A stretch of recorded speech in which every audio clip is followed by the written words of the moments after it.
lot of service before this meeting starts.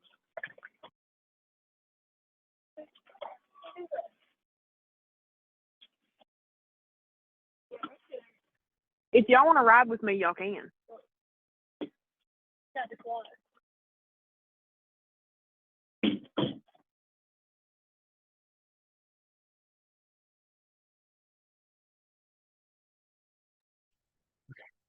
Good morning, everyone. We're going to call this meeting to order. I'd like to recognize the special guests with us this morning. We have Representative Robert Duvall from the 17th District. Good morning. Thanks for being here. And also we have Joseph Coffey from Allen County. Thank you all for being here today. As a housekeeping note, I'd just like to remind all of our board members that are joining us via Zoom to keep your cameras turned on for the meeting, and that allows us to see and confirm that we're going to some voting actions. Also, if you are listening online, please state your name as you make the motion for a second. Also have, because we have a number of guests today, just remind you that if you're not a board member, we ask you not to spend it on any of our actions. I'll just go ahead and turn it over to John for his opening. All right, good morning. It's good to see everybody, and thank you for joining us in person or online for our June board meeting. And welcome to our guest, Representative Duvall. Thanks for being here. Thank you for being here as well. And we have three other guests joining us online. We're glad to do it.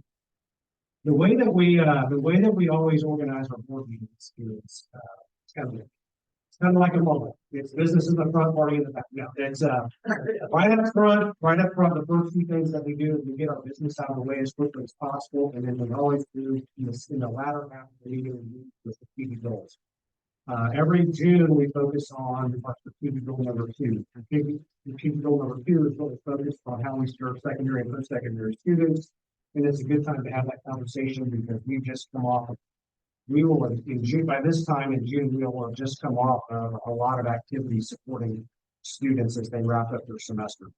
So that'll be the focus today. We'll very lightly touch on the other 3 strategic goals, but we'll spend most of our time on today. Also today is a bittersweet day. We've carved out time at the end to recognize several board members that have been with our organization for 9 years. And our bylaws are such that you can serve each term is 3 years, and you can serve up to 3 terms. So we've got a number of board members today that we want to recognize at the end of this meeting for the service they provide to our organization. So we carve out time to recognize them. Okay, so with that, that concludes my remarks. We do have a new board member. He's joining us online today. It's Shane Wilson.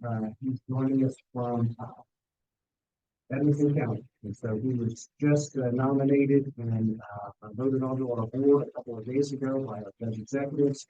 And we are really happy to have him join us. He is with Edmonson County Schools, but he's also a small business owner. And he brings a wealth of experience doing workforce development, trade, and skills, and things like that. So he's going to be a really value-added member of our team. Okay, so with that, I think my remarks. Our first item of business is to approve the April 11th board minutes. Board members should have already received review those minutes. Do you have any comments or questions for those minutes? Motion to approve. Yeah, on motion. All in favor, say aye. Motion carried. So we'll move on next to the executive committee updates from May 9th. First item was we voted to renew the lease on our Nashville Road office location. It's a 1-year lease with the option to renew 2 additional years. The current rate is $16 per square foot year 1. In the following 2 years, that rate moves up to $18 per foot. So next we We updated the executive, he updated the executive committee on the request for proposal for the one-stop operator. And then, John then asked our executive committee to consider a performance bonus for Brian Decker.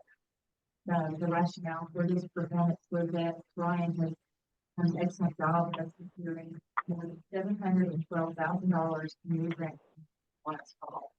And so we had a lot of discussion over this, positive discussion, about how wonderful, all those grants are, what a great job that Brian has done.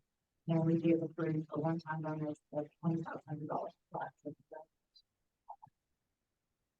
Last, John provided a series of updates related to operations and personnel, financial matters. The state's will, comprehensive monitoring as well. The board executed a work ready boot camp and ready set hire camp. And John can update us more about that in a few minutes. And on the personnel front, John was going to spend the funding for Mike Daly position that they handle transitioning Mike last day of the night. Oh. All right, next, we're gonna talk about access point renewal. So, access points are, physical locations that we have spread across our 10-county region. We've got 16 of them. And we've had these in place for a number of years. And, one of the requirements that we've got is we have to certify. Career Center this year, we have to recertify our 16 access points. So between May 20th and 22nd, Mr. Frank Garabata, who's been in the back, he traveled all across the region, visited every access point, went through a checklist that's provided by the Kentucky Workforce Innovation Board, and basically inspected each location, verified the leadership, verified that we had signage in place, did all the things that he was supposed to do per policy. And upon completion of that, came back and packaged up a letter saying what he had done, that he had made all the visits, packaged up all 16 access point forms, so that we could come in here today and vote to renew the access points.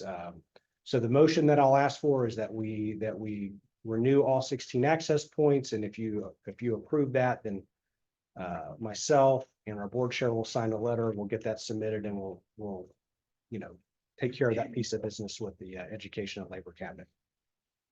I'll make a motion to recertify the access. Yes, I can. Second by Teresa. All in favor, say aye. Any opposed? Okay, motion carries. Awesome, thank you. Okay, next. All right, one-stop operator update. So the role of one-stop operator, as we've covered many times in this forum, is to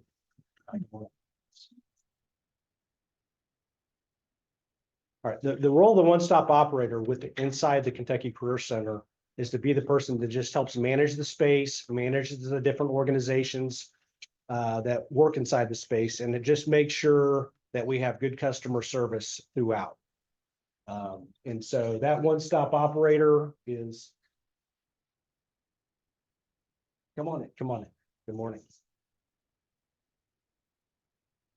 So the one-stop operator is contracted out. That's a contract that we hold, and that contract comes to an end at the end of June. And so on May 15th, we began the request for proposal process. So we put together the RFP. We've published it out there.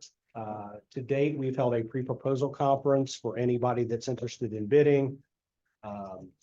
So the deadline for proposals is going to be June 20th. So that's coming up really soon, a week from today. And then we are going to convene a review panel on June 25th. I am going to ask for 3 board members to volunteer to be on that panel. Right after this meeting, we'll send out an email asking who wants to volunteer. But the idea would be that the three-person panel will review the bids and then make a selection on who will win that contract. Or we could say anybody who grabbed a bagel already today or already a volunteer. Might be the only. All right, so we have Teresa down. So that's, we got started a little bit later than we should have on this RFP process, but it's moving along. And I think the process is gonna go just fine. But that's the update, as we convene and make a selection, then we'll obviously keep the board updated on who won the contract.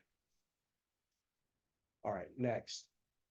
Fiscal service contract renewal. So this is very simple. Our fiscal service contract with National Label Network has been renewed for an additional year. That's the update. The background on it is that the fiscal services contract does not run through our board. It runs through our judge executives. So I met with the judge executives very recently. And we looked at the contract and I asked for renewal and the renewal was granted. So this is the final year, or the last renewal we could do. So next spring, we'll begin a request for proposal process and go through the formality of putting a new fiscal service contract in place.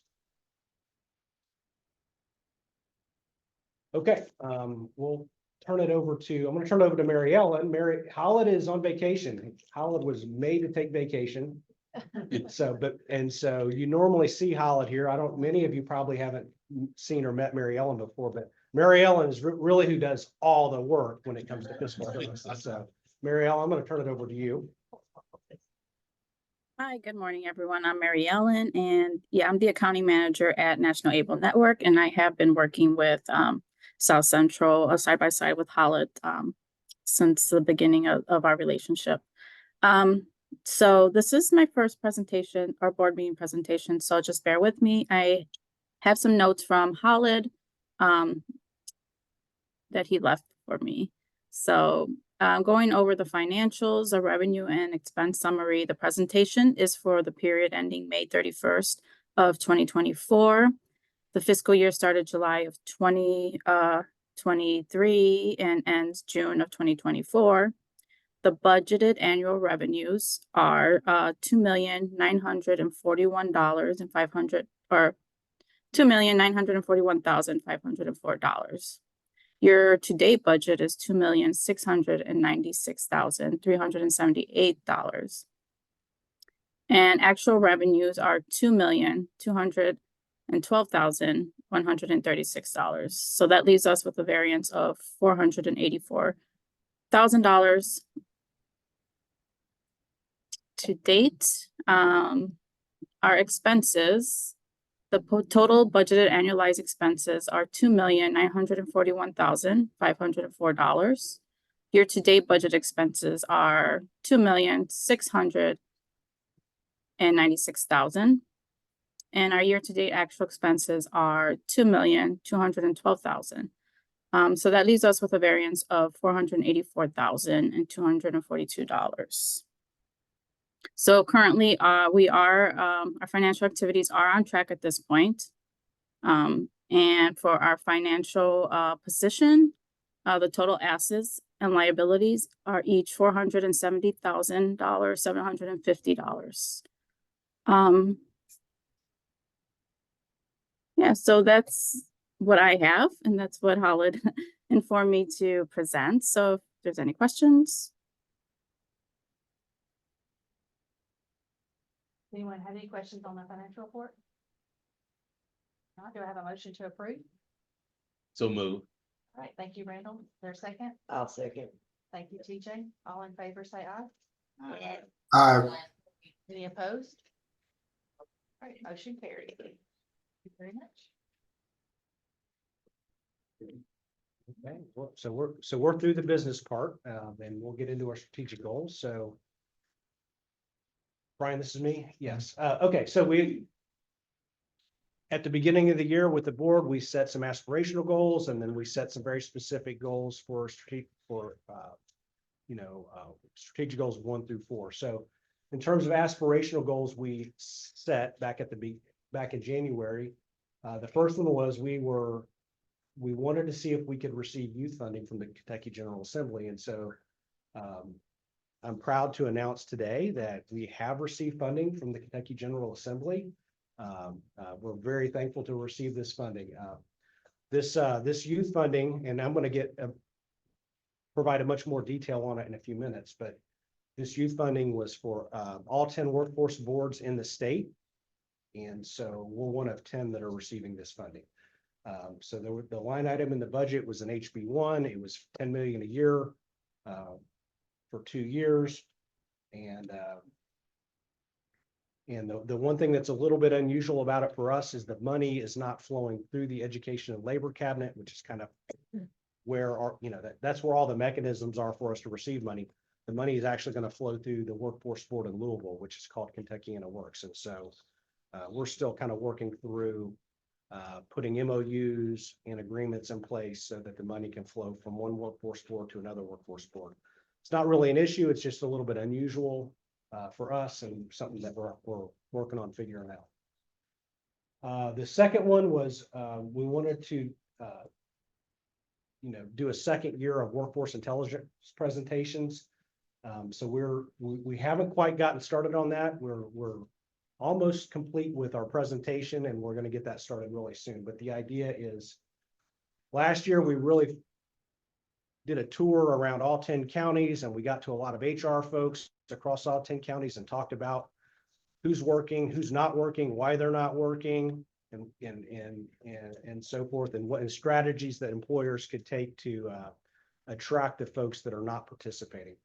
This year, we're tweaking it a little bit. We want to get in front of C-suite executives, and we're going to still talk about some of the same things, but we know who's not working right now. We know by age group who's not working. We know by demographic group who's not working.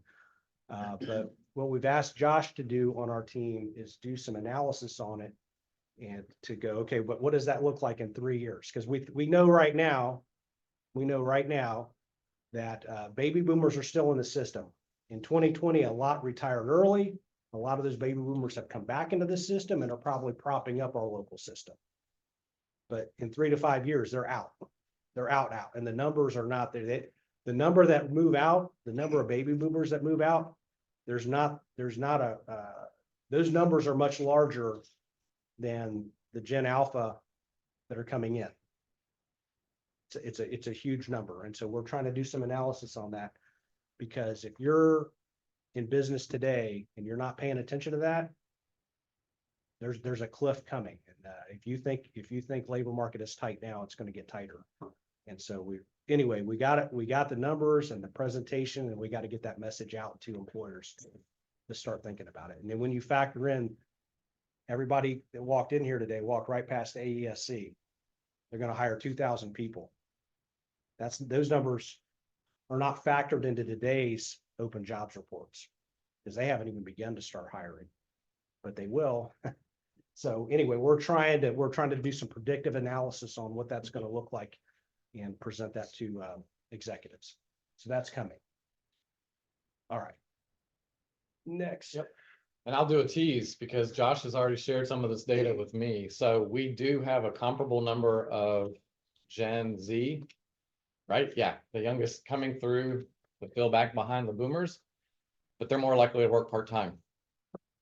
So numbers wise, it looks like add and subtract, but number of hours they contribute to the workforce, not the same, and less participate in the workforce, and have been less for 20 years. So actually more than that, like 40 years. So I'll just give a quick update on strategic goal number 1. This was our focus last board meeting. And as John said, we'll focus a lot more on strategic goal number 2, but this is our efforts to engage employers with various ways here you can see on the screen. So just again, to talk through, we count every engagement that we do that is a two-way conversation with an employer. So if it happens to be 3 conversations with an employer that happen over a span of time, that counts as 3. So you can see we are over the halfway mark, a little early for the year. towards our goal of 1,000 that we were set out to do at the beginning of the year. And then we also, since last year, have been trying to track the instances of referrals to employers of job candidates. So we actually have not been including as much of the Career Center referrals that Mike Harder and his team do. They keep up with that. So this is a lot more reflective of our team, specifically at board staff level and career team that we subcontract with. And then you can see the hiring events that we've had already this year. And again, those are going to be anything that we assisted with. And we're going to talk about two big ones that happened here this spring, focused on students here in a moment. And then as John said, we are, we set some goals around the number of employers we want to have come out to those workforce participation data presentations and strategic, just advice that we're seeing from our level as far as engaging with the job seekers that do want to work. And then you see just other things that don't necessarily have, some of them have, I realize I have numbers and we're not necessarily saying, but we'll talk more about boot camps that we did. We were able to do our first one. And then internships that involve Fort Campbell transitioning military. That's the Your Turn internships there at the bottom. And then the Refugee Employer Engagement Program, as we call it, REAP. We are still trying to look at employer contracts for that. We've had, we would have had 3 by now. All 3 did not have sufficient numbers of refugees for us to launch a training program on site as the grant requires. And then we're still working on developing an employer satisfaction survey, something universal that we can use. So this has been done before. We do feedback based on some events that we do. And when we did the workforce participation presentations last year, we got feedback, but just a formal mechanism when we're engaging through job fairs and business services that we do, we need kind of a universal survey. So we still plan to do that this year. Any questions on anything related here or the progress year to date? I'll pause for a moment. Okay. Then we'll go into number 2 here. And again, I will just set the table for how we look at this data. So this has changed a little bit from how we normally present it. So we're now going to be giving you guys a live count of the participants enrolled in WIOA. We normally do this at the end of the year, but we manage actually 5. Matt and his team manage 5 funds that we would call WIOA. 3 of those are the adult, youth, dislocated worker. That's like the basics, right? So anytime you hear about WIOA, that's the basic funding that's always there. Not always at the amount we want, but that's the one that's always there and we can count on. The Tornado is a national dislocated worker grant that we are in the 3rd year of, based on the December 2021 tornadoes that came through. And as a workforce board, we can tap into special disaster relief funding that's related to that. So you can see we've been able to do a lot of enrollments with that. That has really helped to offset some of our reach and impact with a lot of demographics. That's going to be a mix of adult, youth, and dislocated workers.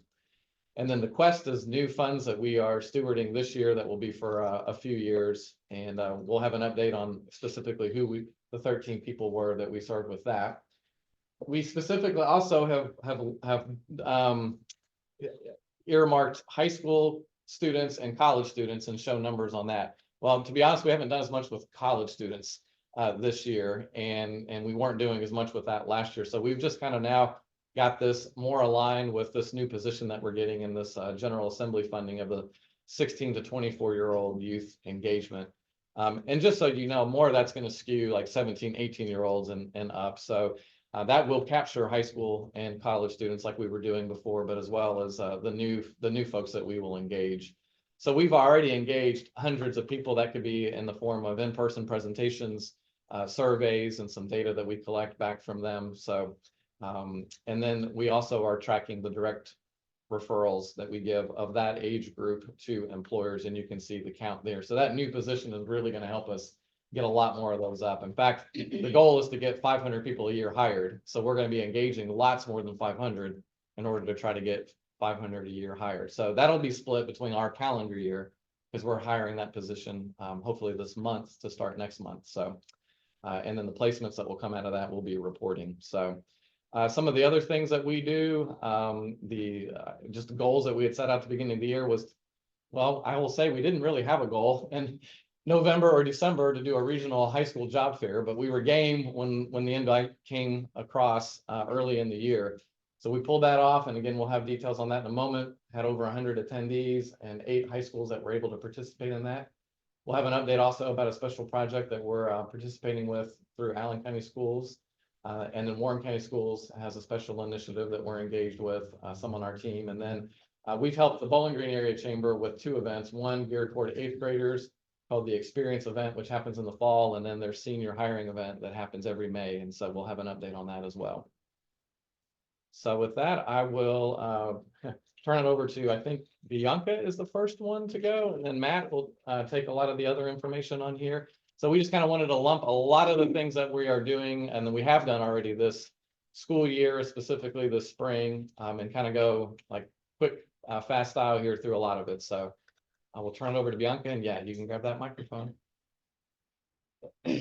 Oh, actually, I need to go to Ready, Set, Hire first. I'm sorry, Okay. Bianca. No, stay there, stay there. So the Ready, Set, Hire, and Bianca, you could talk to this too, but this was the event, and Whitney, gosh, I know you're joined, you can talk to this. Whitney, what would you say about Ready, Set, Hire? If I can put you on the spot for a moment.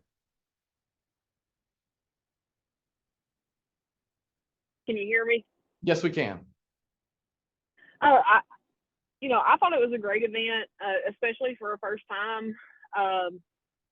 My kids seem to enjoy it. They, the interviews, they were like, man, I got another interview, and just being able to talk to employers there and get to walk around and talk to, different booths that were set up, and then get to talk to people that were actually hiring. I did not get to follow up with them as much as I would have liked to, because when the event was, and then we started straight into senior activities. So I don't know how many actually got jobs out of it. But I think it is something that we can definitely reflect on and come back and make it better next year. I hope it's something that we can continue. Yes, well said. Thank you. So this was sort of her brainchild to say, hey, I need help. Let's open it up to more folks. So you can see there again, we had more than 8. Several had to drop as things got closer to happening. There's a lot that happens with high school seniors. For any of you that haven't had them or haven't had visibility of that, we learned that this year too, just how busy staff, college and career counselors, and the seniors themselves are. They're really hard to get in front of those last couple of months of the school year, especially May. So there were all kinds of competing things going on. Senior skip days may have been sprinkled in there as well. So we're always contending with that, but the public was also invited. Leslie worked very, very hard, Leslie Whitty, on creating a website that was designed to create mini profiles and resumes in order for matchmaking to be facilitated between the employers and the students as well, and to kind of give some longer legs in life than just the day of event. But you can see we had 27 employers, a staffing agency, the Kentucky National Guard and Job Corps were also there. And so the nice thing is this new position, this new youth position, will be specifically charged with following up with this batch of 100+ kids that filled out profiles, because guess what? They shared their personal contact info with us. So, and they gave consent to be contacted. So this is something that we don't normally have coming out of a graduating, year of high school students, the seniors, is to have their contact info. So we're excited about that. And we want to thank, career team, career development office, volunteers we had that were there that day, and specifically all those schools that tried to pull it off, because a lot of them really, really wanted to see this work. And so we learned a lot. So, okay, now I can turn it over to Bianca with some collaborations we've done with SkyCTC. Okay, so one way that we have collaborated with SkyCTC, we were contacted by Sharita, which is their career counselor. This was her first time in this role. So she kind of just needed some help with connecting with employers within the community. Her idea was to kind of set up employers across the 3 campuses outside of the classrooms. That way, when the students are leaving, they'll be able to catch the employers. So we were able to do that. We were able to help her get signed up. 15 employers came that day, and we were able to be across 3 locations. Jake had a location, I had one, and then Sharita had managed a location as well. We had about 25 students that took advantage of that, and we're already planning our next one for October. So. Okay, and for Hart County CDL, now we got 4 participants enrolled. These are all graduates of Hart County High School that graduated this year. Our idea for this is to get them into training as soon as graduation occurs so that they don't disappear somewhere and we never see them again. We've had a lot of success from this program. This is the third year we've done this. And that's thanks to Judge Schote for building the pad out at the Hart County Fairgrounds, and for Dr. Myers for allowing her instructors to go up there. Last year, we saw some high salaries, high wages come out of this. We've one student went up to work for hauling dirt at Blue Oval and then came away buying his own trucks and starting his own company. So that's after 4 weeks of training. That started on May 28th and it'll end later this month.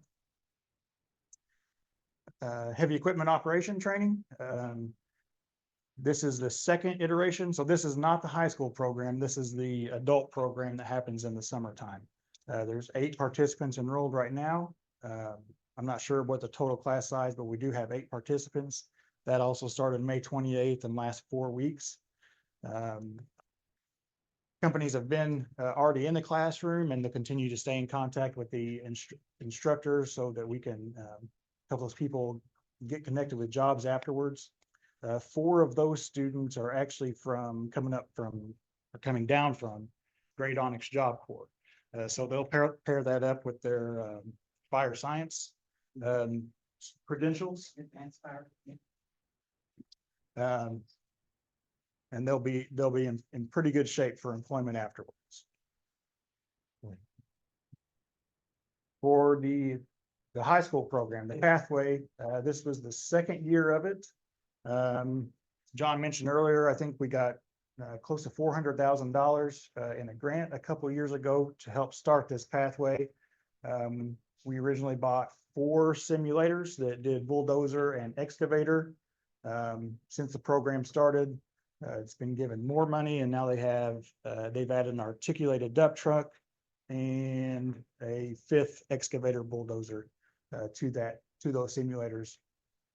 This year's class started with 23, 19 finished the year. Same thing as last year. The 4 that did not finish, it wasn't because they weren't doing good in this program. It was because they weren't doing good in their general courses. So they got pulled from the program.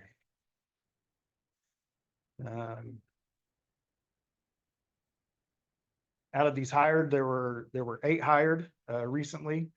3 of them were hired full-time at Scotty's for $20 an hour and a $2,000 bonus. 2 were hired for engineering internships.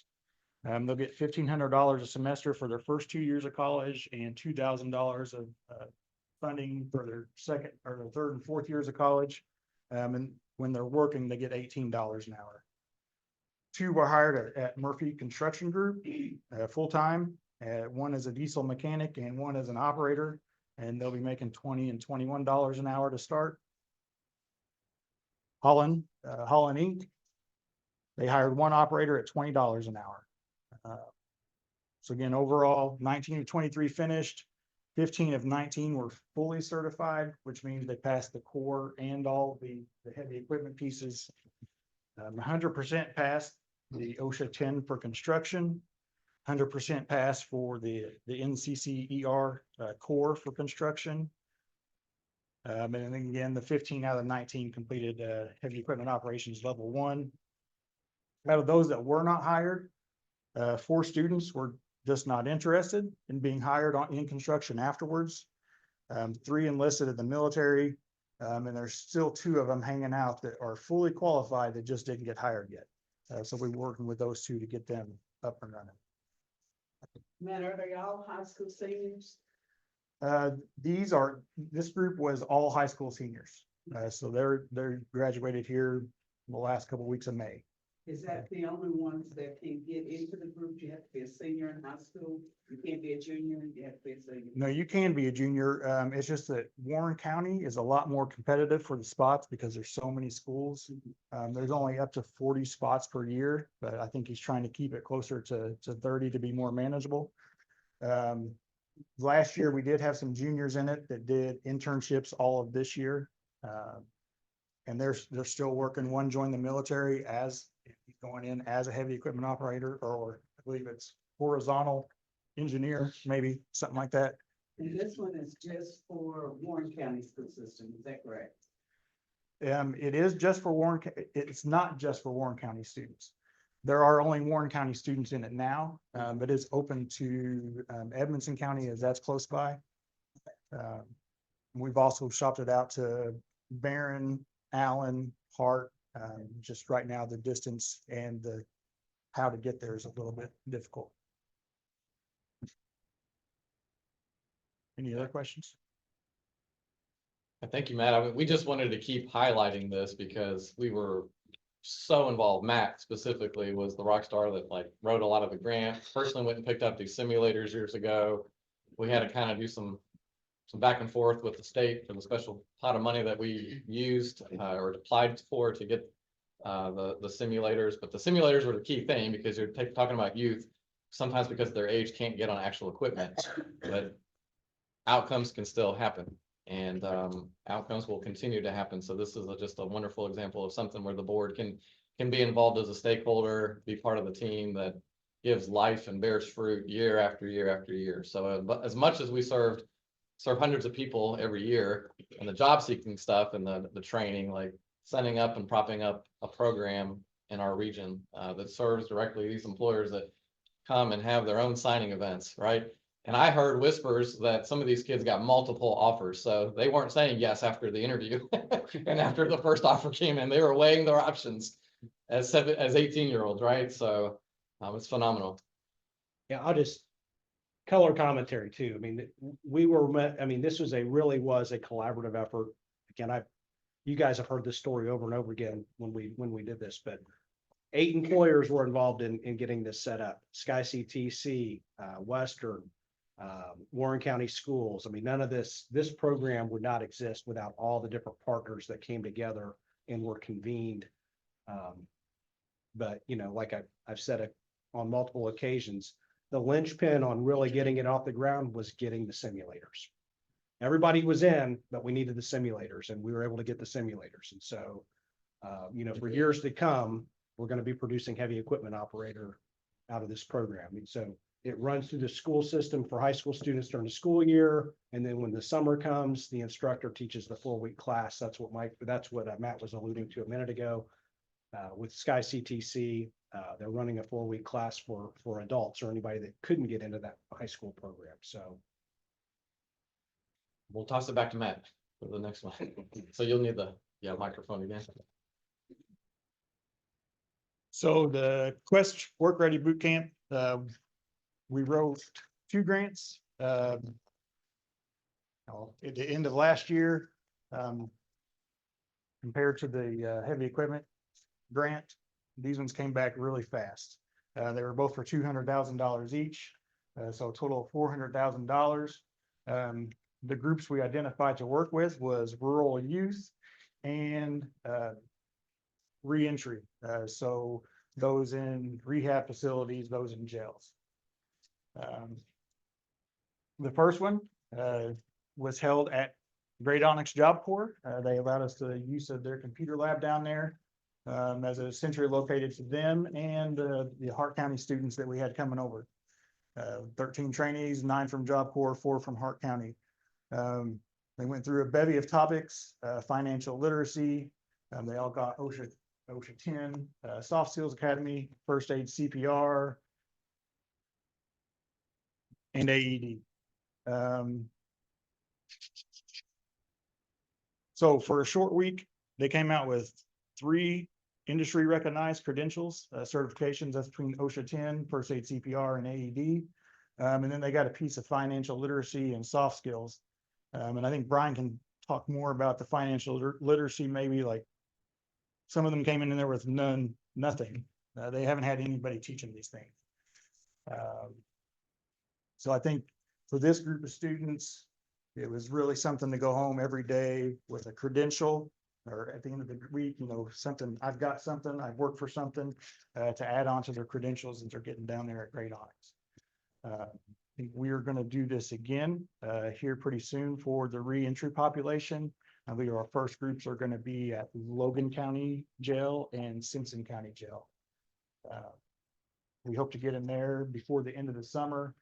That way we can train those inmates up, get their resumes put together so they can start searching for work while they are still incarcerated. Yeah, and we're looking for employers that are willing to take them as is, right? So the idea was they're gonna have barriers. They have maybe not as much work history.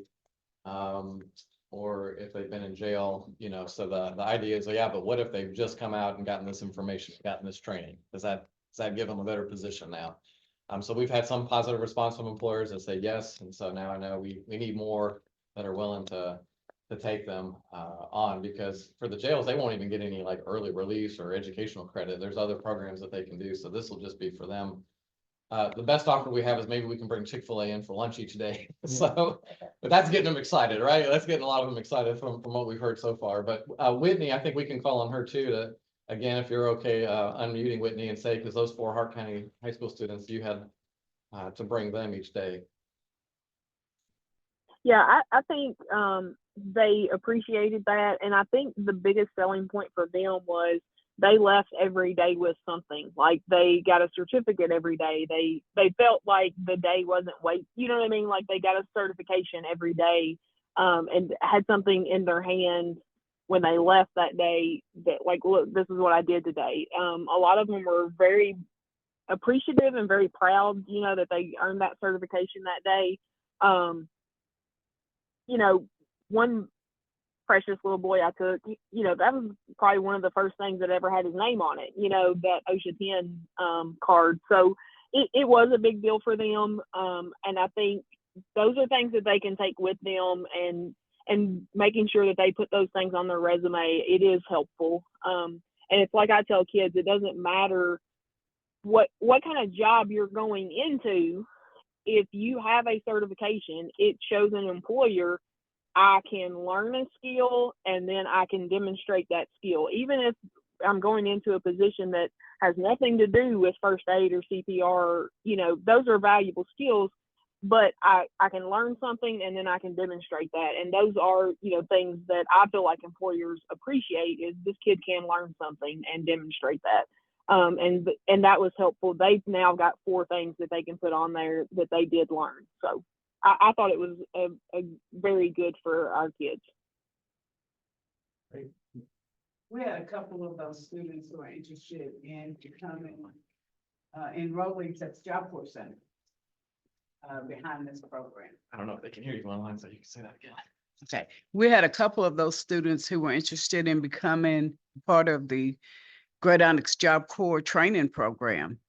So that was beneficial to us. Our students were really excited. And when I shared this with Department of Labor, they were super excited that we work with our workforce board like this. And so therefore, what came behind that is they want the other 122 Job Corps centers to get busy with their workforce boards and have this type of activity on the center. So thank you, guys. I was gonna, for the reentry ones, really our goal, we're working with the jails and employers in those counties to try to get those inmates hired while they're still in jail. That way they can start making money while they're in jail, while they don't have too many bills. We hope they can pay off their fines, and that way they got a nest egg when they get out of jail instead of $0. I believe we'll be setting up a job fair in the jail for employers to come in to hire those who are eligible for work visits. Let me clarify, Job Corps is not jail.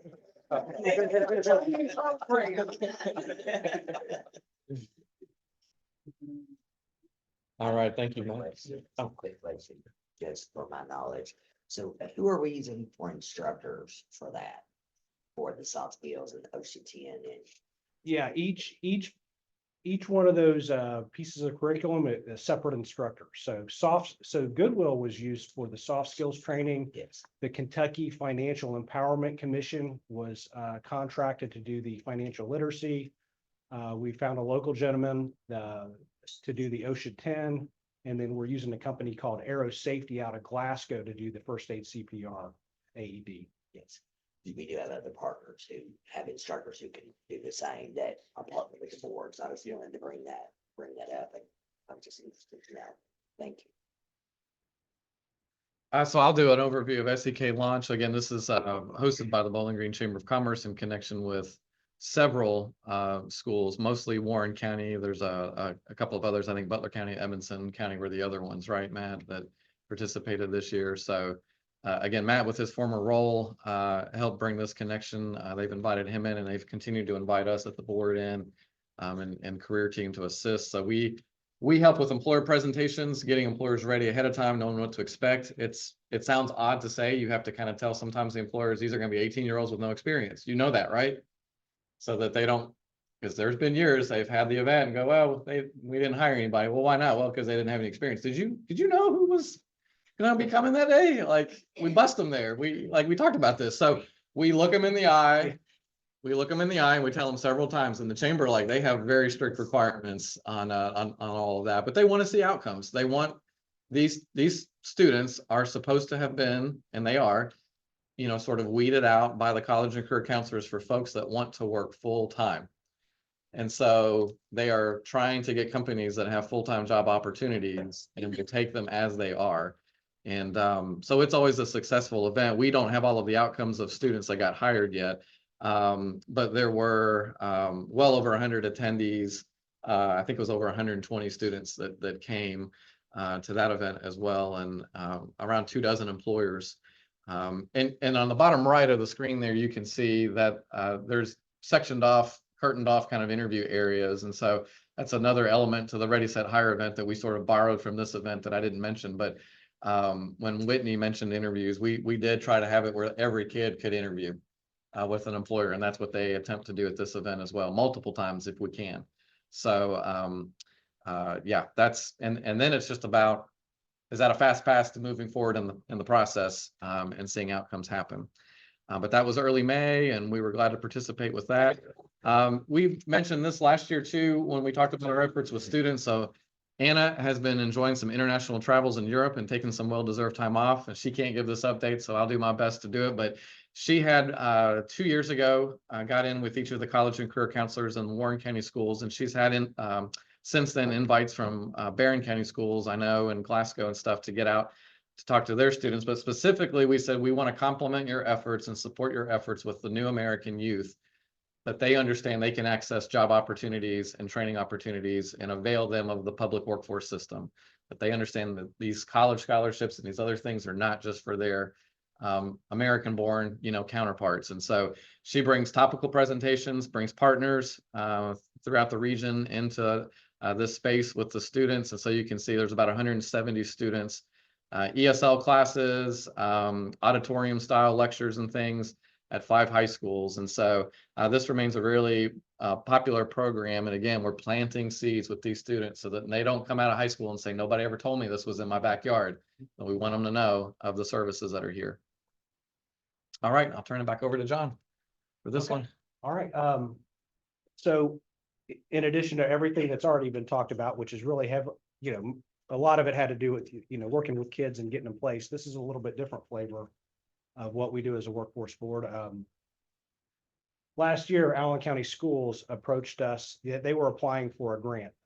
It was called the PIM grant, and which stands for Perkins Innovation Modernization Grant.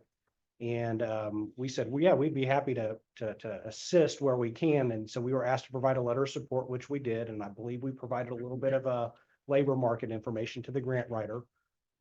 Months go by, and lo and behold, Allen County wins this grant. And it's a really big deal. You probably can't see the fine print, but there were over 160 schools across the nation that applied for this grant. 19 received the grant. Allen County was one of 11 of those 19. Allen County was one of 11 where it was awarded out to school systems in rural counties. And so they've received $7.4 million to basically modernize their pathway programs.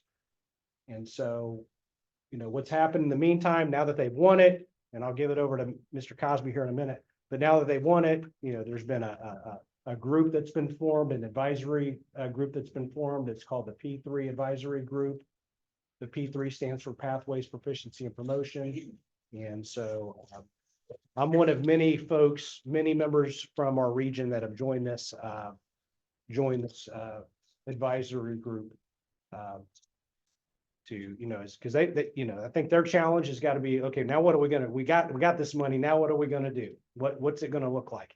How are we gonna modernize this thing? What programs do we put in place?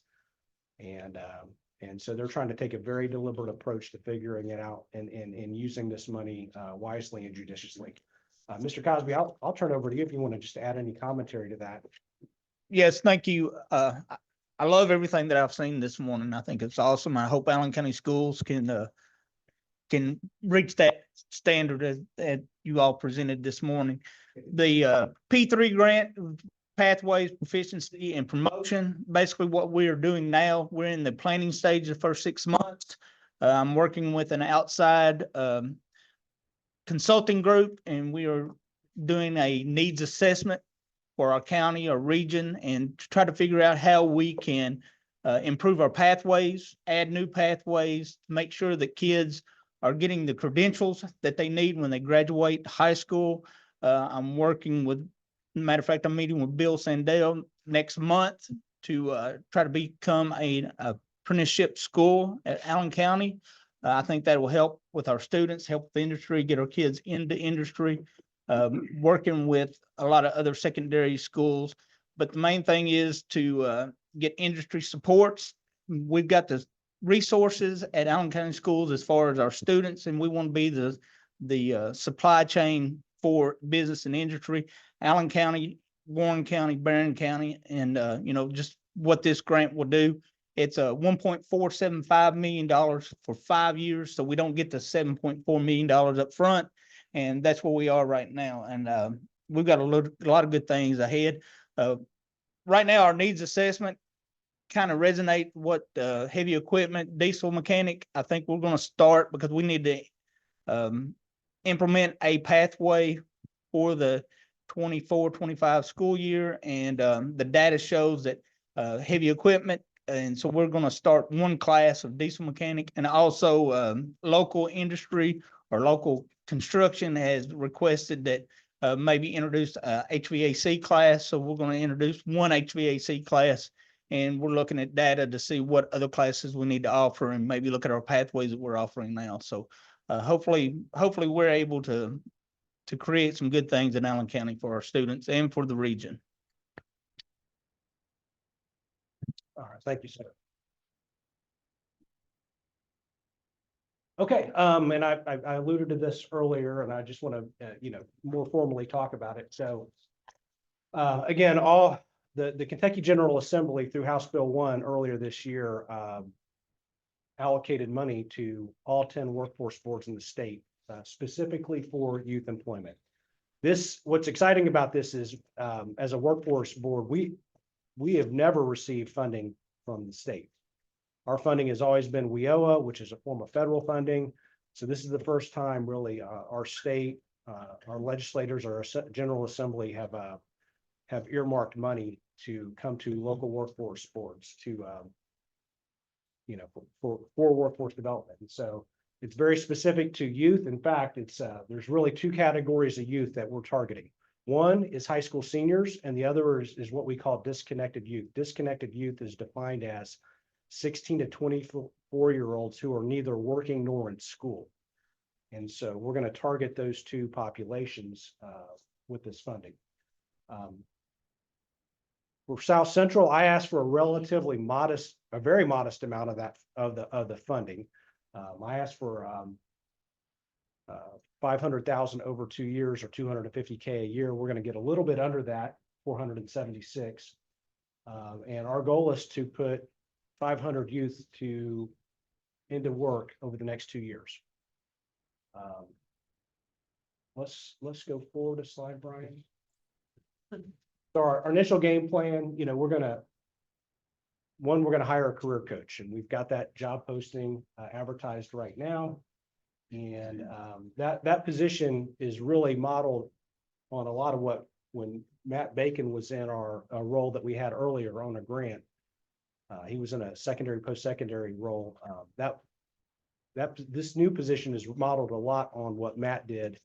You know, we learned a lot in the 2 years that Matt was in that role. There's a lot of trial and error. We learned a lot about that role. And so that's really kind of formed the basis of what we're going to do with this position. But that's how we're going to get started. I've been saying for a long time, it takes people to get people jobs. There's no amount of technology that's going to put all these kids to work. It takes hand holding and working directly with people to get them jobs. And so that's going to be the core component of this career coach. Let's go forward, and this is going to be very busy, but we have a plan. We have a vision on how we're going to do this. At the top, is kind of a roadmap for how we're going to go after high school seniors. On the bottom's a roadmap for disconnected youth. But what you'll see there in the middle is that career coach, and that career coach is off to the left. There's going to be a lot of support between the board staff, our business services staff, our Kentucky Career Center staff, community partners. There's a lot of relationships and networks and expertise in place to help our career coach when that person gets hired. Working with high school seniors, the key to high school seniors are those college and career counselors.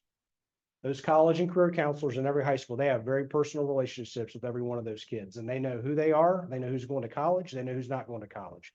They know who has trouble at home. I mean, they know it all, and they know it beyond graduation date. And so it's really getting those relationships put in place and working very hand in hand with them to get to those students and get those students an employment plan before they graduate.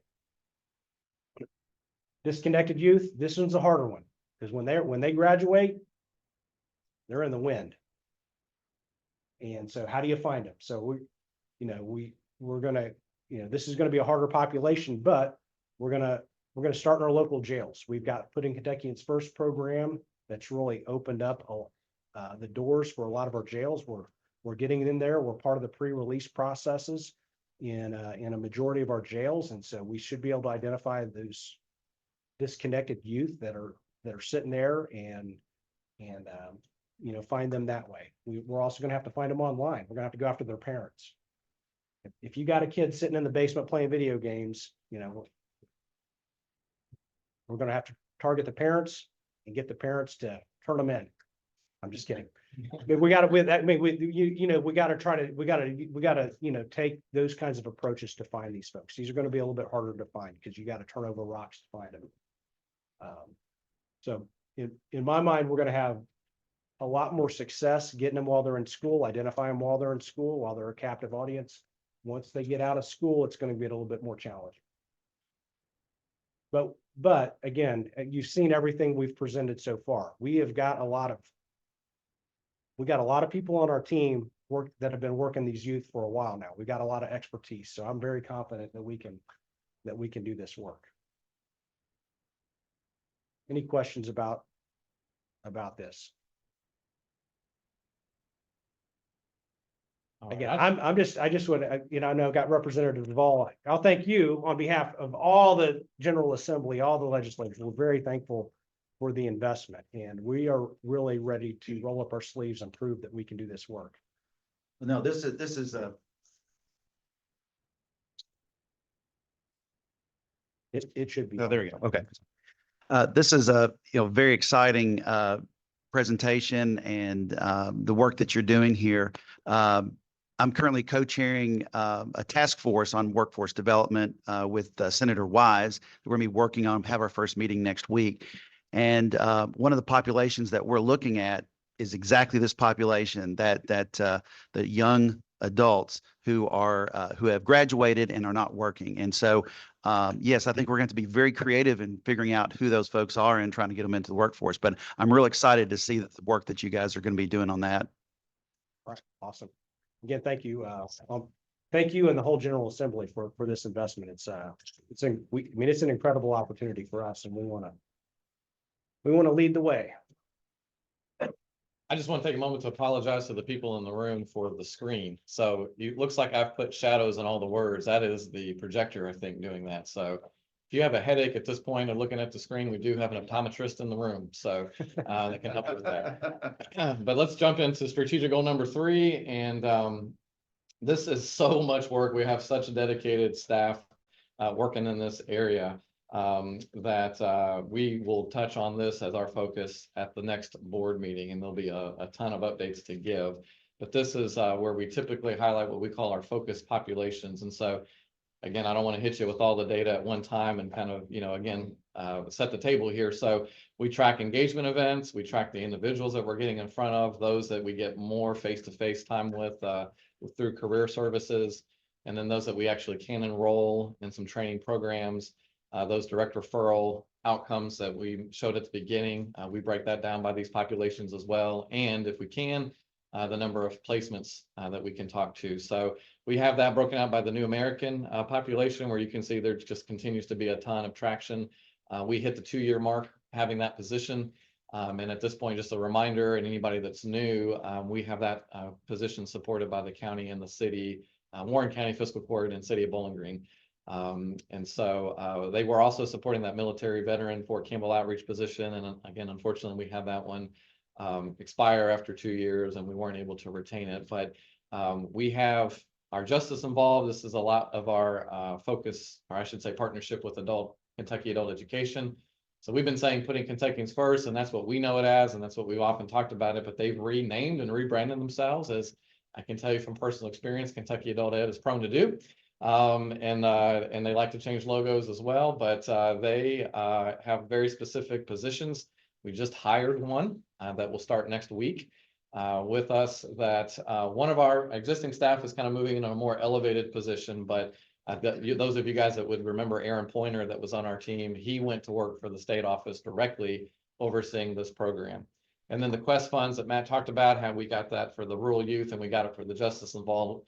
And we will be having those boot camps specifically in the jails. That's where we're going to be tracking those outcomes. So again, you can kind of see a rolling tally there, some of the other performance indicators that we're trying to do as well. But with the reentry employment there in the bottom right screen there, we got the program fully operationalized in 6 out of the 10 counties. Targeted orientations, these are classes that happen every month on a rotating basis, where the public can come in and receive services.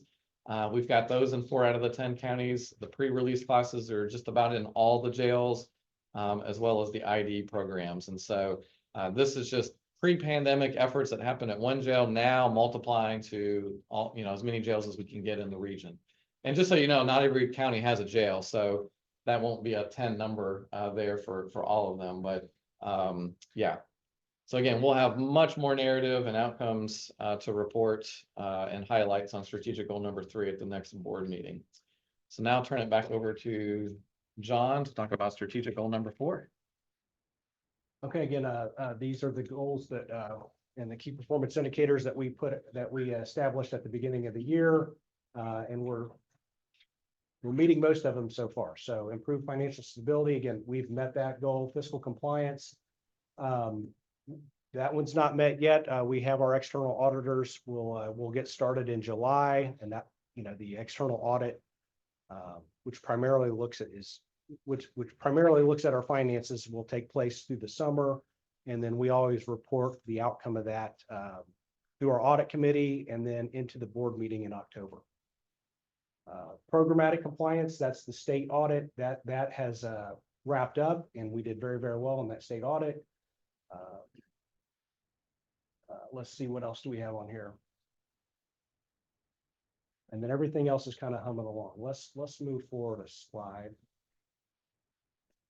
Okay, putting Kentuckians first contract. Again, that we're continuing to call it putting Kentuckians first, but the state, I think, has recently rebranded. But the bottom line is last year we were approached by Kentucky Adult Ed out of Frankfort, and they asked to run a contract through our organization so that they could hire 3 staff to do this work in the jails. And so we entered into a contract with them that ran from 1 July of 2023, and it through June 30th of this year. Let's go forward a slide. And so this spring, and I've been reporting this to the board and the executive committee, we re-entered into negotiations with Kentucky Adult Ed and to extend this contract. And so that's taken place. And I now have a contract in hand that's a 2-year contract. So the terms will be the same. It's a $275,000 contract. The majority of that money passes through. It's for the salaries and the mileage reimbursement and so forth for the 3 positions. We are able to peel off around $35,000 of the 275 just for administration, for some rent and some marketing work that we do on behalf of the contract. So we've got the $275,000 contract for 2 years in hand, and I say that now, but there's a strong likelihood that this number is going to bump up to closer to 500,000 because I'm being told that they want to hire additional staff. And so I may be coming back to you and telling you the contract is now at 500,000 a year. We'll see. I mean, that's not a done deal, but that's what the conversation in Frankfurt is right now. So I'm happy with the 275 we get. I mean, we're happy to do that, but if they want to increase it and allow us to peel a little bit more off in administration and so forth, we're happy to do that. All right, last topic I've got for you under this category is WIOA reauthorization. And so my goal here is not to bore you, but it's something I want to make sure that I bring to everybody's attention and get on your radar, because I think it's going to have significant, it's going to become a significant emotional event for us at some point. So a little background is that WIOA, the law, has been around since 2014. Prior to that, it was referred to as WIA, which stands for Workforce Innovation Act, and that was an act that was in place from 1998 through 2014. And so WIOA is the law that governs everything that we do. It's what it allows the federal funds to come to us. WIOA, in the law, it establishes that there can be local workforce boards, that local workforce boards have, a fair amount of autonomy and local decision making. It's what gives us the money to, contract out for WIOA services so that we can help people with barriers to the workforce, and we can pay for things like CDL or phlebotomy or CNA, or we can pay for supportive services to take those people that need a helping hand, give them that helping hand so they can get back in the workforce. So it establishes all that. So that being said, that the U.S. House of Representatives has passed, in a very bipartisan manner, they've passed an update to WIOA. They're calling it it's called a Stronger Workforce Act, or ASWA for short. And so that passed earlier this year on the U.S. House of Representatives side. Overwhelming bipartisan support. I think it passed by like 98%, Republican and Democrat. What it's not done is it's not gone through the Senate for review. And so we're all kind of waiting on the Senate to see what the Senate does with it. And that being said, the conventional wisdom is that because it passed in such a bipartisan manner, and because it's an election year, this thing is going to get passed in some form, and then we're going to have to kind of see what comes out of it. Hopefully, it doesn't pass like a lot of bills in DC where it gets passed in the middle of the night and nobody's actually read what was put in it. But if that happens, I mean, it happens. But I mean, any changes that come out though are going to have ripple effects. And so there's some really, in the House version that I've seen, there's some really nice changes. There's also some very concerning changes that I would not like to see happen. But I didn't want to come in here and kind of get everybody amped up on the things I don't like, because again, this thing's still got a long way to go to get across the finish line to see what it's going to look like. But let's go forward. Let's build, Brian. To me, I think, I do want to get it on your radar. I think I think we're going to see something that gets passed before the end of the summer, before the election. There's not a lot has passed through Congress. And so I think people want to have something to campaign on, and this might be it. So, but when it does pass, I think it's going to be in our best interest to put together a team or a committee to start looking at it and trying to anticipate what these changes are going to mean. I'll give you a couple of things that are in the current version that are concerning to me. One is right now under WIOA, whenever that money comes down each year, the cabinet gets to peel off 15%. 5% of that money is to pay for salaries in the cabinet. 10% of that money is called governor's reserve, and it's for special projects. And we've always been very good at tapping into that money, statewide reserve money, governor's reserve money. That's the money we use to get the simulators for the heavy equipment. This new act is suggesting that the governor get to keep an extra 10%. So up to 25% would get to stay at the state level. So that's 10% less we're getting. That's a significant amount of money that would hurt if that stays in place as is. Something else that's even more concerning is there's language in the bill right now that says 50% of all your adult and dislocated worker money must go to participants. And that sounds really nice. That sounds really reasonable. But if you take 50% of those dollars, that just doesn't leave enough money for staff and to run the operations that we've got to run, because we have to run this like a business, right? We have rent to pay, we have salaries to pay. We got to pay for, we have business insurance, we've got IT systems. But when you take that level of money and say 50% of it has to go here, one, it takes a lot of money. It takes a lot of money out of the system for us and for the WIOA contract. And two, what it really does is it undermines decision-making authority, because you can say local workforce boards have autonomy, but you don't have autonomy when somebody's told you exactly how you're going to spend all your money. And that's what I don't like about what's currently written. We don't think it's going to be that severe. We think that the Senate will temper that and get it into a better place than 50%. But the way it's written right now, that would be very concerning. And if you look at the language of it now, there's a lot of language in the law that talks about reviewing local workforce boards and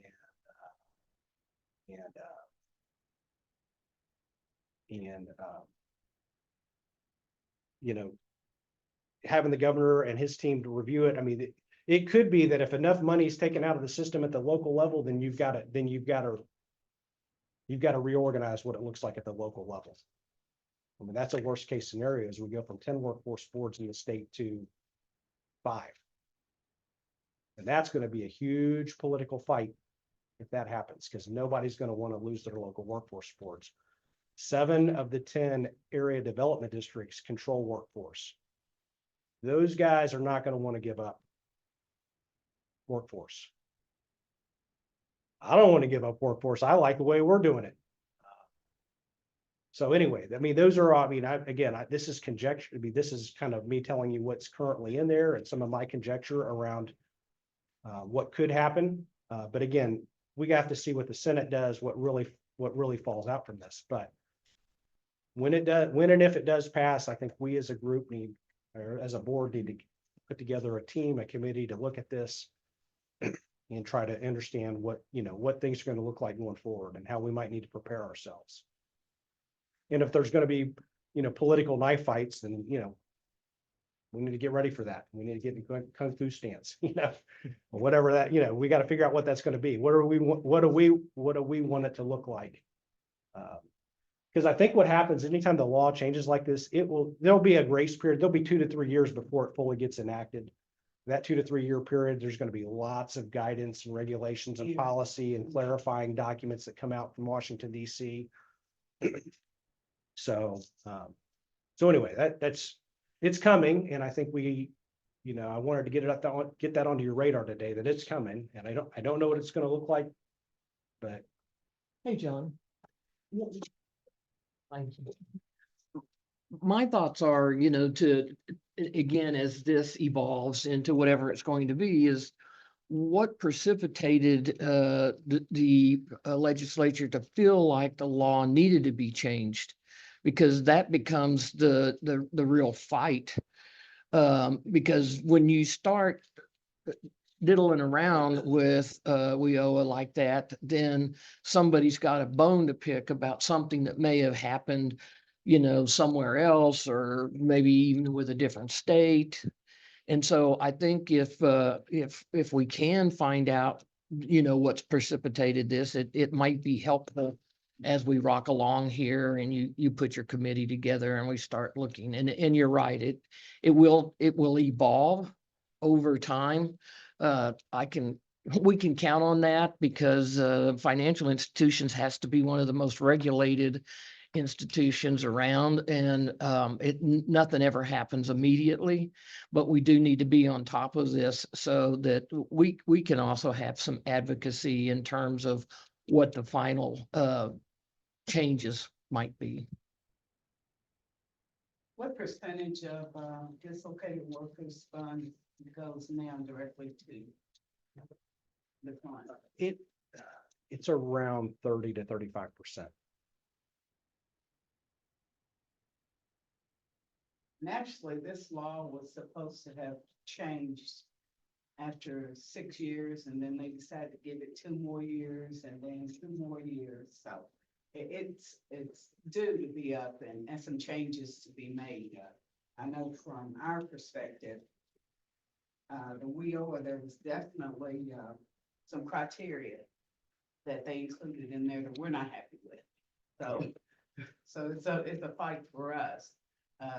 And hopefully they did some of those changes. I haven't talked with Congressman Guthrie about it.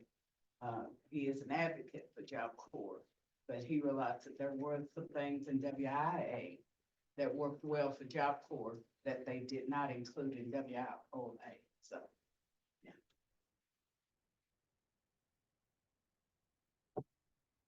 Change for the sake of change. No, it just definitely needed some changes. It's like anything else. You put it out there and it's been going for 10 years. It was signed into law in 2014. So it's gone 10 years. It's time for a review. It's just that some things will be good and some will not. But there's a basis behind that review. I get the fact that No, it's it's an still a older one. review. Yeah, I think it was simply up for real. Yeah, it's up for reauthorization. Well, and so, but when changes are made, good or bad, it's not like they pull it out of the air. They're looking at something that causes them to make that change. Yeah, but a lot of, again, this is a nationwide thing, and what may be working here in Bowling Green may be not working so well in other parts of the country, and they have to do that balancing that. And, it's a compromise. A lot of people involved in the legislature. You get any more than 3 people in a group to make a decision, you sometimes have trouble making that decision, and to balance for everybody. Yeah, I always heard that the best committee is 3 people when 2 of them are absent. But like Tom was saying, though, just like when it passed last time, we didn't really see the impact until about 2017, where we started really having to make some changes. And some areas still are having trouble implementing the changes from then. And that's where I think they're trying to do tightening up, but they tighten it up at the federal level, and then it takes so long to get down to the local level. Well, I guess our challenge is to make sure that the legislature understands the impact that those changes are going to make across the board, not just with. Yeah, that's the challenge. I think that every workforce board in the country has got the same idea. And I would say most of them, if not all of them, the way they are doing it properly. Oh, sure, you're right. Of course. I happened to catch a hearing on this. Myra Wilson, John's counterpart in the Cumberlands, who I know is joining. Hi, Myra. She sent us a link, and it was a live meeting that I was able to watch. Senator Bernie Sanders led it, and he made some comments about recidivism and things going on in Vermont jails about, not being enough programs and all this stuff. And I'm just like, somebody hasn't told him what we're doing in the jails in South Central Kentucky, and he's not going to have visibility of that from Vermont, right? But you can't make a statement to say there's just people going back to jail and there's not programming happening. And so I think what the topic seemed to be yesterday, Myra, you could chime in if you wanted to, I guess, but like, it's about getting people trained. Well, I'm a trained person exiting jail, but I still have a record. And an employer has to be accommodating to that and agreeable to the nature of, you got trained and you had a record. So it's, have other barriers. and other barriers, and that didn't seem to come up as much on what I saw from the elected officials. They understand that it was wraparound, and all of the panel of speakers that they have from college system presidents to training, directors, it was about training and getting people trained and saying we have a skills gap. But we also have people with barriers who, when they get trained, can't be told, well, we like the skills, we don't like the barriers. So again, it's so nuanced, but it takes case management is what John's saying. And we have to have staff that can case manage the folks. We can't just pay their training scholarship bill and send them on their way. So. Well, and other regulations can be the secondary barrier. If I would like to hire someone that was in jail, the regulations for all financial institutions is they can't hire a felon. Period. Yep. And I think, we read remiss, and I mean, people around this table, I know Chad, and a lot of you guys, like with the barrier portion, a lot of times that's way more important than the training part of the house. Because if you don't have a place to live, place to lay your head at night, and you don't know where your next meal is coming from, and your basic needs, your Maslow's hierarchy of needs is not met, to some degree, it's very difficult to consider worrying about training or finding a job. And so, taking that into consideration. And then that's, I think, something they try to look at there at the federal level. Yes. I know from being down here and talking to customers, seeing the unemployment claims, the number one barrier is not training. Number one barrier is lack of childcare. Yes. We see more people lose their job because they don't have anybody to take care of their kids and anything. And that's something we really can't address right now. Right. It's transportation, it's childcare, it's housing issues. Right. It's for those with reentry, it's, they have criminal records, they don't have IDs, they can't get a birth certificate. That, and a lot of times it's all the above. It's not just one of those barriers, it's a complex situation.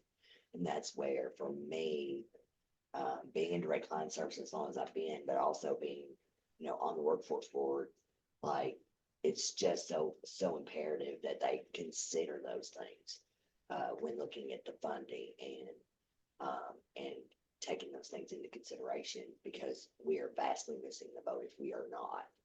Yeah, and a lot of times that barrier is the bureaucracy. I think that's where we especially are trying to, as case managers, trying to alleviate some of that bureaucracy.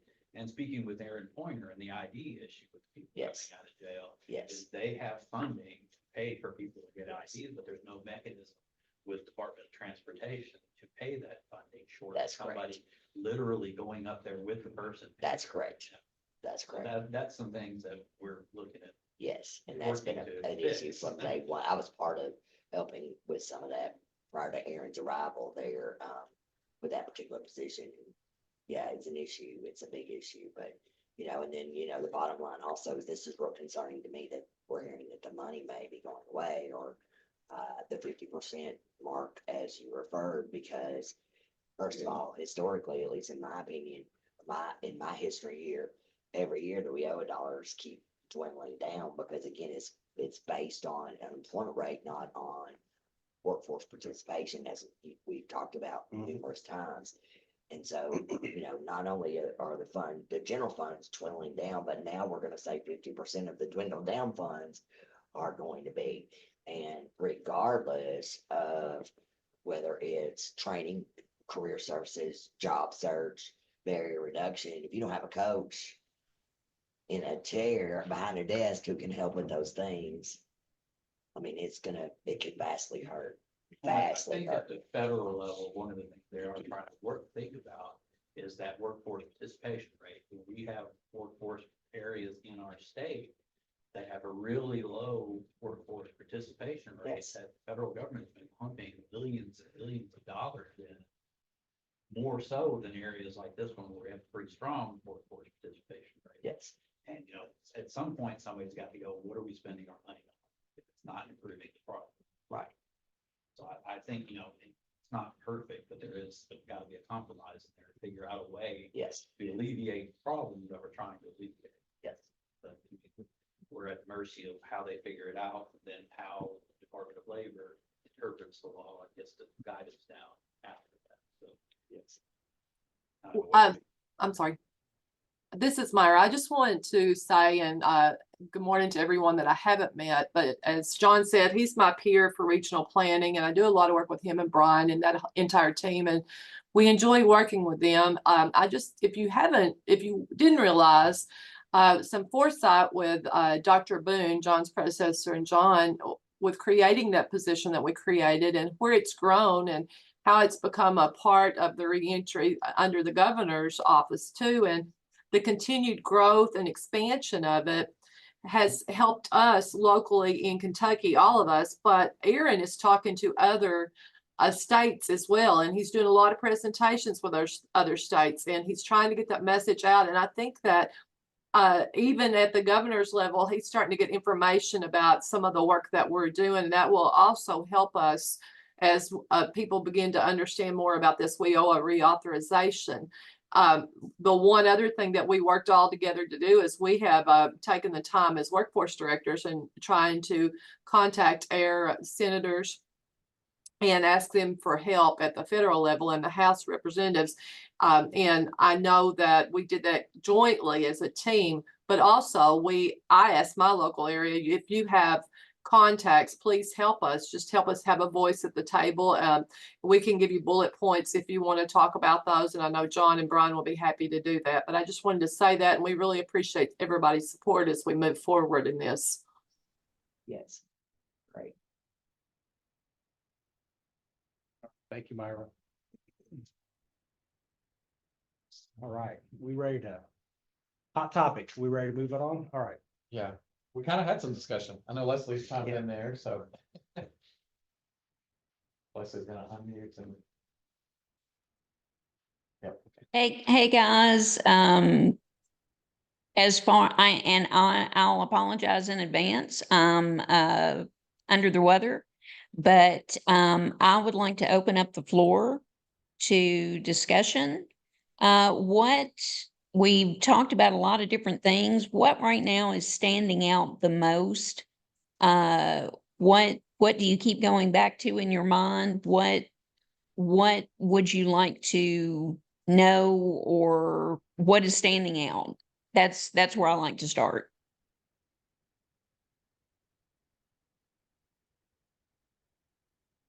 And we're still taking volunteers for that.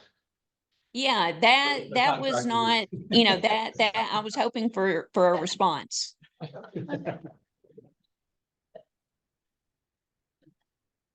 Well, Leslie, I will chime in. I feel like Hart County got the spotlight several times today. I appreciate the work that you all have done with our CDL and funding those kids. The skills, the work skills boot camp, that was great for our students, and the Ready Set Hire event. I appreciate all the work that you all did putting that together. The website, I mean, when I spoke on that, I didn't elaborate enough. The website was really good. It was easy to use. It was great for our kids. Just everything that you've done this spring, I appreciate. One thing that I do want to bring up, and it was eye-opening to me, and I talked to John about it a little bit, is one barrier I see from high school senior perspective is, and we were driving back from the work skills boot camp, and I was talking to some of those kids, and they have intentions of going straight into the workforce, but they don't have a driver's license. And so that kind of got me thinking of that as a barrier for, graduating seniors that are planning on going into the workforce. And so I don't know what the answer is, but I think that's something that we do need to explore. Is that a reason why some of those 18 to 24-year-olds aren't working, is because they don't have a driver's license? I don't know. But again, I just wanted to say thank you all for the work that you've done, and I appreciate working so closely with Hart County. Oh, absolutely. And I mean, I was there for one of the boot camps days at Job Corps. And I mean, I can't say enough good things about the Hart County students, about the Job Corps students. I mean, it was like, I was just sitting back in awe. So thank you very much. And I think the driver's license issue is valid. And honestly, that was not on my radar. But I do think it's something that we need to start looking at. And, you know, it could be something that we work with schools on, just to raise awareness. Hey, you know, you need to get your license now. I had the days counted down on my calendar when I was going to turn 16 and could get my permit and all that stuff. But times are different. And that's one of the things that we're constantly working with. You know, how can we adapt so we can be the most effective possible? Very good. And Yeah, then I opening up. was Oh, go. I'm sorry. I grew up on a farm, so everybody was shocked when I finally got my license. But, you know, kids don't have those opportunities anymore. You know, like the small farmer is going away, especially, you know, in your small communities. That is going away. And so, you know, they don't have the opportunities. And Right. and I know and honestly, the regional driver's license things makes it harder. You know, in Hart County, we've got to drive almost an hour for a kid to be able to go take their permit test or their licensing. Mhm. No, I think it's an excellent point. And I mean, honestly, I am very thankful that you brought it up, just because it could be something huge, you know, and the sooner we know and the sooner we can start looking at it, the better everyone is. So thank you tremendously. Is there anyone else? Any comment, question? Leslie, I'll second Whitney's comment. This is Tori. In Monroe County, it's similar. They have to drive an hour, Yes. either Columbia or to Bowling Green, and sometimes you can't get in for weeks. So it's a very big challenge. And also, just to kind of throw this out there, insurance prices. A lot of times they won't get their driver's license because they don't want to pay for insurance because it's outrageous. But I think that is a problem.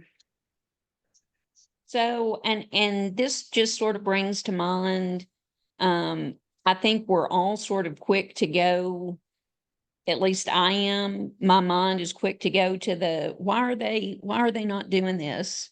But just, you know, hearing these are the additional factors that are a part of it. I mean, this has been eye-opening for me. I mean, seriously. The good thing Okay, is we have a representative in the House, then hopefully he's taking. I'm taking lots of Maybe notes. Yes. So maybe we'll get some help with that in legislation. And I have heard of 7 to 8 hour waits at the regional offices just to get what you That's need. far. I mean, it's a nightmare. I have heard of other folks having trouble with this, and this is on the radar. I will say that. And so I will certainly take this information back to our committee. Wonderful. Well, I will turn the floor back over to you guys. I apologize I'm not there in person, but very thankful I'm able to still join and be a part of it. This has been excellent discussion. Thank you guys so much. All right, thank you, Leslie. All right, so we're going to wrap up, but so we've done all the formal business of the board meeting, but as I mentioned up front, we've got a couple of board members we want to recognize for 9 years of service. It's pretty incredible. And I'm going to talk a little bit about each one of them. And I got a little gift I got 3 of the 5 of you here today, and then 2 couldn't join. Both had work-related trips they had to go on. But what I'll say is that Mayor Curry, TJ, and Beverly have been with this organization since 2015. Back in 2015, the Workforce Board was part of the Barren River Area Development District. And in 2016, there was a lot of turmoil and upheaval that happened. And without going into all of that, the workforce board kind of got violently ripped away from Brad. And everything got reset. And, and Brad, I mean, I know it was traumatic experience for Brad, and it was very contentious. It was very divisive. There was a lot of the local judges were split on the matter. That was all before I was not even here. I was still in the Army at that It point was in all in time. the press. Yes, and it was not pretty. But that's in the past, and, but these folks were here for that. And they got to experience in a very probably personal way. But what I would say is they're still here. Like they went through that, and they didn't jump ship. I'd say you leaned in and you doubled down and you gave even more of yourself to this organization. Everybody up here has served on some type of committee, has served in some type of leadership role or committee with the organization over the 9 years. And it's been really humbling to see that. And I know for me, I've been with the organization, I guess, 5.5 years. Yeah, I came on in late 18. I guess I'm coming up on 6 years. September will be 6 years for me.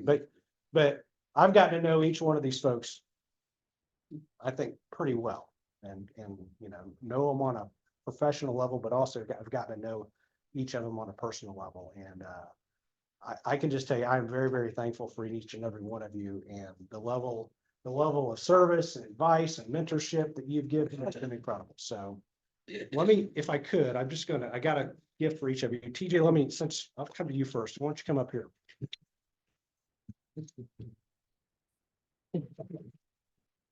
So real quick, TJ was with Goodwill. Yes. And now is with Sky CTC. Yes. But get TJ, all right. I'm sorry. Anyway, Thank you, bonding. no, TJ, she's been not just an incredible board member. I had a little bit of a difficult spot when I first took over from Robert. I kind of got into it with one of our judge executives over a matter, and that spilled into the executive committee for a while. And but anyway, we got that all sorted out and we got through that. But TJ was somebody that gave me a lot of advice through that period. It was a little bit contentious, but it was, in the end, it was a good thing. But TJ, I'd just give you a chance to share any thoughts that you might have. Well, first of all, today is a first and a last for me. The first is that I have never in all my 9 years of being here heard the board meetings as referred to as being a mullet, which is the, business in the front, party in the back. So thank you for that. That's the first for me today in the 9 years I've been here.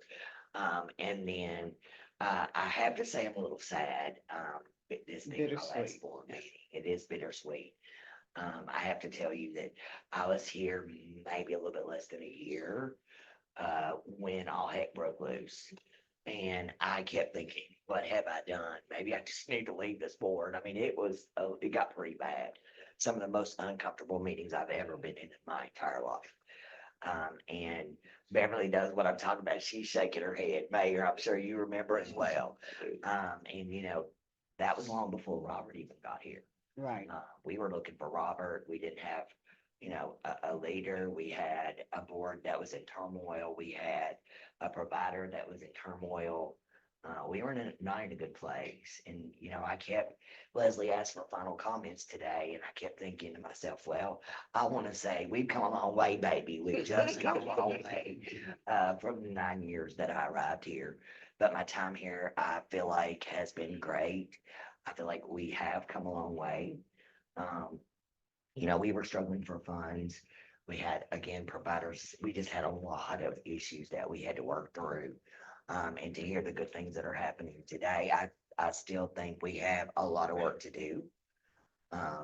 We still have a lot of workforce. Workforce is more important today to me, more than ever, in our regions, for our economic from an economic standpoint, from a direct client service standpoint, from the folks in our region who need our help, to the employers who are begging for employees and trained up and skilled and competent workers. So, you know, I just can't say enough good about all the work, the behind the scenes work. And I certainly hope that the funding stream continues. I know the good work's gonna continue to go on one way or another. If we get cut, unfortunately, the one thing I do think this board does a great job of is looking for other sources to backfill some of those funding shortages. So where I do think that a lot of other boards across the nation aren't necessarily doing that, they're going to be in a lot worse shape, I feel like, than we are. So thank you for my time here. We've had a lot of laughs. We've had some cries. We had some days we wanted to run, didn't we, Beverly? We were ready to go. So, but I just want to thank you. And I'm still here, still part of the furniture in the region. As I tell you all, I've been here for a long time. So, you know, if there is ever a need, please reach out to me and I'll be happy to step in and any kind of, you know, work, committees and things like that, even though I'm not officially a board member anymore. So thank you very much.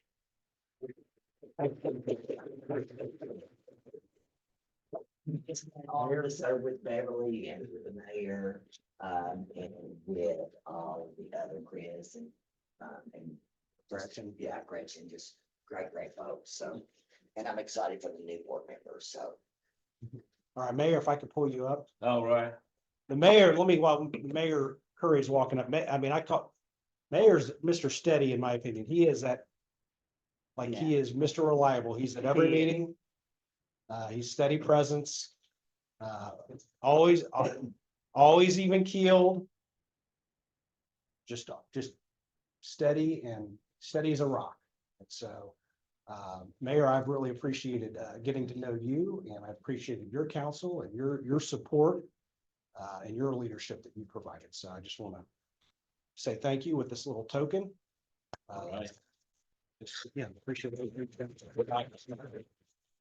I appreciate you, John, and the opportunity to serve in the capacity on the workforce. I did come out of the Brad, so we had some good and some bad times, but I was able to weather the storm. I come from old school, so I've been able to understand the good and the bad and the ugly. So not everything's going to be hunky dory every day, but I'm just thankful and grateful that this board is still going forward. Yes. And the job that you're doing and the people I've been able to serve with. And I just want to say, just keep on anything I can do in the future. You call me, you got my number. You know that.